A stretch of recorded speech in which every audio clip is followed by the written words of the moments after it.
일단 유아 치아 의식증이라는 거는 말을 붙인 것 같고요. 사실 어떻게 보면 치아 의식증은 다 똑같은 치아 의식증, 충치죠.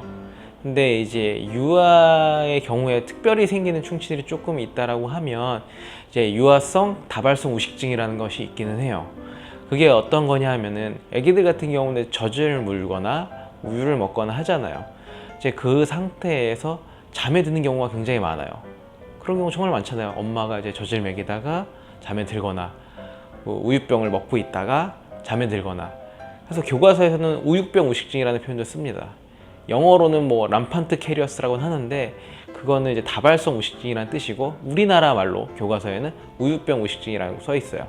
그게 뭐냐 하면은 이제 우유를 먹고 잠에 드니까 사실 우유가 혀에 있는 부분 얘는 사실 다 씻겨 내려가는데 어디에 남아 있냐면 우리 입술하고 치아 사이에 거기에 우유가 남아 있는 거예요. 그러다 보니까 앞니 쪽으로 6개, 7개 막 이렇게 8개 막 이렇게 한꺼번에 썩어 들어가는 걸 우유병 의식증이라고 해요. 그래서 유아의 경우 특히 이제 젖을 많이 먹거나 늦게 뗐거나 아니면 우유병을 물고 자는 습관이 있는 친구들 같은 경우에는 이게 한꺼번에 와요. 보통 우리가 충치가 생기면 씹는 면 쪽에 음식물이 껴서 썩는 경우들이 많잖아요.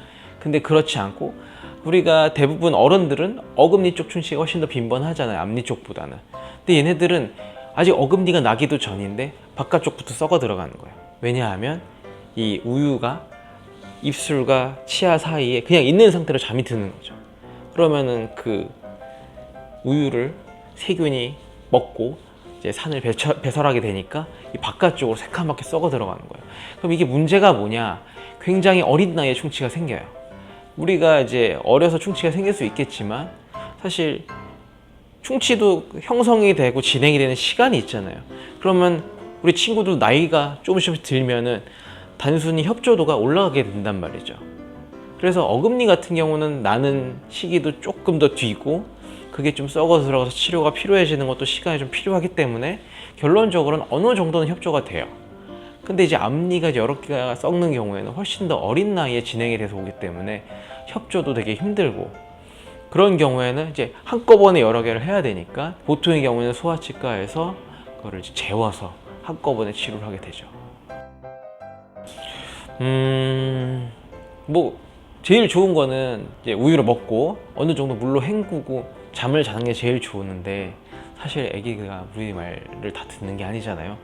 먹다 잠든 거를 깨워서 야 헹구고 자 이렇게 할 수는 없는 거니까 뭐 이렇게 하면 됩니다라는 해결책은 없겠지만 그런 습관보다는 약간 우유를 먹고 물로 헹궈주거나 아니면 조금 뭐 닦아주거나 하는 습관이 있으면 괜찮은데 물고 자는 습관이 있는 애들이 있어요.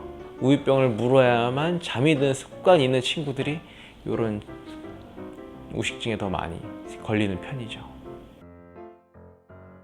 뭐 정도에 따라 다르겠지만 뭐 갈색이고 어느 정도 뭐 까맣다곤 해도 떼워서 치료가 되는 거라고 하면은 보통 그 까만 충치 부분을 긁어내고 뭐 레진 같은 하얀색 재료로 떼워주게 되는데 이게 이제 확 진행이 돼서 신경까지 갔다라고 하면은 신경 치료를 필요하기도 하고요. 앞니기 때문에 사실 뭐 어금니의 경우에는 뭐 우리가 은니라고 하는데 이제 스테인레스 스틸로 된 소재로 된 크라운을 많이 씌워주거든요. 근데 앞니의 경우에는 뭐 은니로 씌울 수는 없으니까 뭐 치아 색깔 나는 재료로 요즘 뭐 그게 많이 지르키즈라고 해서 지르코니아 성분, 하얀색 성분으로 된 이로 씌워주기도 해요. 하지만 이제 신경치료로 진행돼서 이게 빠질 시기를 고려를 해야겠죠. 빠질 시기가 얼마 남지 않았을 경우에 특히 신경치료까지 진행된 경우에는 신경치료를 하고 그냥 좀 빠질 때까지 시간을 좀 벌다가 그냥 빼게 되는 경우도 있고요.